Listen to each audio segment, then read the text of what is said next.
afternoon, I'm Raylene Ramsey. This is your afternoon news fix for Wednesday, the 26th of June.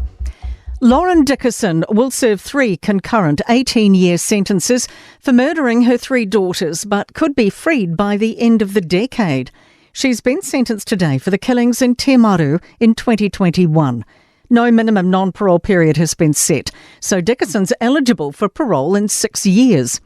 Justice Cameron Mander says a life sentence would be unjust, and she'll begin serving time in a mental health facility. It will be for the relevant medical authorities to determine when you may be fit to be transferred to prison. Dickerson says she's horrified by her actions and the pain, distress and trauma she's caused everyone who loved her daughters. East Coast communities could flood again at high tide tonight. Torrential rain's been battering the east coast and heavy rain warnings hold for Hawke's Bay until 11 p.m. States of emergency apply for Wairoa District and Hastings Heratonga Ward, and homes in multiple areas have been evacuated over the day. Slips have cut off roads into Wairoa and contractors are trying to open its river bar. Emergency management staff are discussing how long the states of emergency will continue.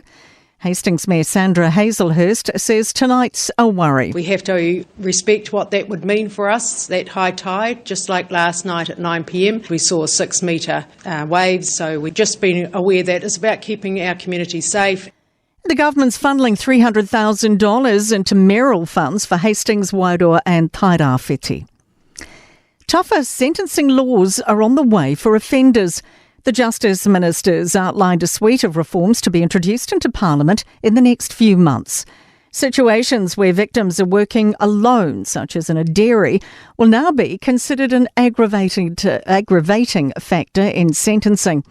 Sentence reductions for mitigating factors will also be capped at 40%.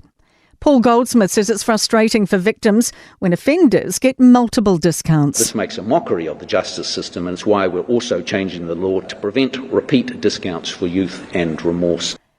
David Seymour's bill to build charter schools in New Zealand has passed its first reading at Parliament.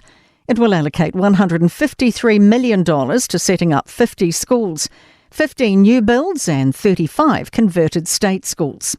The Associate Education Minister told the House this is a liberation of education. And so long as they have the mana to achieve the results of engaging the students, having them show up and learning, we're going to stop interfering with them. Labour's education spokesperson Jan Tinetti says Seymour contradicts himself. On one hand, you've got the minister talking about flexibility, and on the other hand, you've got him talking about tightening up in areas such as attendance.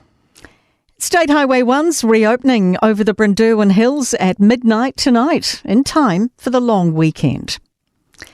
To sport, and Ardie Savea doesn't mind missing out on the All Blacks captaincy, saying he's proud to be vice-captain, will lead in his own areas and do anything to make the team better. Giant killing Afghanistan have no fear heading into the T20 World Cup semi-final against South Africa, and believe the uncharted territory they're in means they'll be extremely dangerous. American swimming greats Michael Phelps and Alison Schmidt have revealed they've lost faith in the World Anti-Doping Agency to rid their sport of cheats and ensure fair competition at the Paris Olympics.